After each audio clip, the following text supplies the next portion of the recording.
Good morning to you. Happy Friday. We are taking a live look right now from Coors Field over downtown Denver. A chilly start to your Friday. Good morning. I'm Lauren Scafidi in for Corey Rose. And I'm Jordan Chavez alongside Katie LaSalle and Brianna Fernandez. TGIF. Woo! We made it, fam. We're here at the end of the week. We have arrived. And thank you for joining us on this nice fall day that's ahead of us. It's crispy out there this morning, so sun is out and we are seeing some temperatures at or below freezing in spots. Not necessarily in Denver, but yes, it'll feel like fall this Friday. I'm excited. It'll be sunny skies, really pleasant later on this afternoon. Temperatures seasonal for this time of the year. We'll be in the upper 60s. So this morning, as we give you a live look outside over Fort Collins, not a lot of cloud coverage from the mountains to the plains to the Front Range. It is very chilly though. We are right now in the low 40s. So this time yesterday we saw high 50s, 37 right now in Centennial. Radar picture showing not much cloud coverage all across Colorado, dry conditions, but a frost advisory does remain in place for the next hour or so in areas. Tomorrow it's going to be dry, but breezy, temperatures in the 60s before warm up on Sunday. Some at or below freezing temperatures over northwestern Colorado this morning. The mountains are cold as well. A frost advisory in place, all areas shaded here in light blue. That does include Castle Rock, Lyman, and Greeley until 8 a.m., where we're now seeing temperatures in the low 30s there. 42 degrees downtown here at our station and 17 only in Leadville. So no matter where you are here across the state, definitely want to be prepared for a nice chill in the air. Temperatures are 14 degrees colder right now than they were yesterday downtown, and over much of the state it's just a chillier start.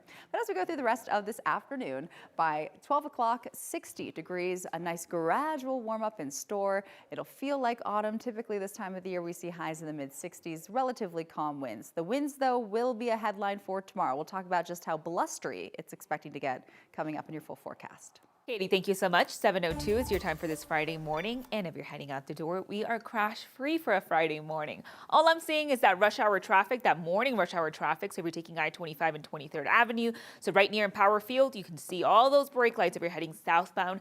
A very different story for those taking 225 and Yosemite this morning. So if you're heading into southbound I-25, you are going to run into some issues near DTC Boulevard heading into I-25. So I want to get to your drive times real quick if you're heading out the door. Zooming into that corridor, so 225 and Yosemite DTC Boulevard heading into I-25. You can see where we're seeing that pocket of slowdowns. Right now, it's only going to be a 16-minute drive. We're not tracking any crashes in that area.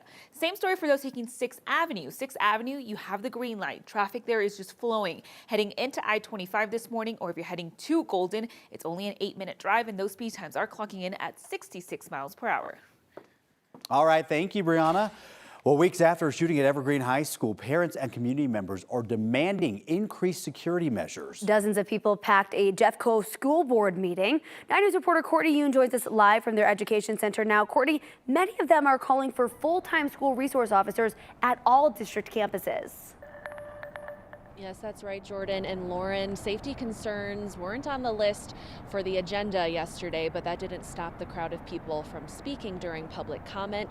Board members extended the session yesterday so that everyone who wanted to speak could get up and share their thoughts. The meeting did get emotional at times, with several speakers and board members shedding tears as they recounted their experiences during the shooting. Jeffco Public Schools has since assigned a permanent school resource officer to Evergreen High School, but there was no permanent officer on campus on the day of the shooting, which has drawn a lot of criticism. Many speakers advocated for expanding SRO programs to all schools in the district. Others talked about different solutions to keep students safe and build back trust with families. Jefferson County, where we've piloted SRO programs, they've built bridges, officers counseling at-risk youth, spotting red flags before they flare. Imagine one at every high school, middle school, and elementary school. From the 5. Beyond security, speakers also criticized district leadership for what they saw as inadequate communication and support following the shooting. After the meeting ended, counselors were available for mental health support. Live in Golden, Courtney Yoon, 9 News. Courtney, thank you so much. New this morning, the 6 bystanders who were injured after a former DPD officer shot into a Lodo crowd back in 22 2022 are now asking for more than $13 million in damages. As we've reported, Brandon Ramos pleaded guilty to the shooting that left 6 bystanders injured. He was sentenced to 18 months probation. Our partners at the Denver Gazette say that during closing arguments of an 8-day civil trial, attorneys representing the victims asked jurors for the multi-million-dollar award for the emotional and physical pain caused by the shooting. As of this morning, a verdict has not been reached. A 51-year-old man from Arvada is being remembered as a proud father with a generous heart. Steve Ainsworth was killed in a head-on crash on Highway 6 this week. This happened as a result of a police chase through the foothills near Floyd Hill. Clear Creek County deputies and police started chasing a man accused of breaking into cars in mountain communities. They were chasing him on Highway 6 when he crossed the center line and hit another car, sending it into Clear Creek. The driver they were after and Steve Ainsworth did not survive. We heard from a longtime friend of Steve's. This was really one of those, like, the good die young. It's incredibly frustrating to know that those were the circumstances of Steve's death, because that is not how he should have left this world. A 27-year-old woman was in the vehicle with the man police were chasing. She was taken to the hospital and is expected to be okay. Castle Rock police are now flying AI drones, but they're made by the controversial company that runs license plate scanners across the country and here in Colorado. The police department signed a 3-year, $600,000 deal with Flock. It's the same company that told us just a few months ago that it had no federal contracts and immigration agents did not have direct access to its license plate data. Well, we later learned that that wasn't true. Both the police department and Flock say the drones will collect data differently than the license plate readers. And the videos taken are subject to the same rules as body cam video, and that they're considered public record. The town also has a website that shows each flight log. Still, the potential for misuse worries privacy advocates. It's a lot of information to have about individuals that, if it's not secure, can do a lot of damage. Even back in 1984, police officers could access sensitive information. So you have to have the policies in place and the guardrails in place, and you have to have a culture that's not going to allow that. Castle Rock police can fly these AI drones at 400 feet daily without an observer. That's because they got waivers from the FAA. The city of Denver is changing who is in charge of security at a hotel they converted to a homeless shelter. Denver police have responded to 431 calls at the shelter off Quebec this year. That is nearly 4 times more than any other shelter. Denver City Council is being asked to approve nearly $10 million for a new contract next year to run the shelter, and that is nearly $3 million more than the cost of this year's contract. That jump is meant to fund more security. When the shelter opened at the end of 2023, the Salvation Army was in charge of security, and then after 2 homicides, several overdoses, and hundreds of calls to police, the city took over that responsibility.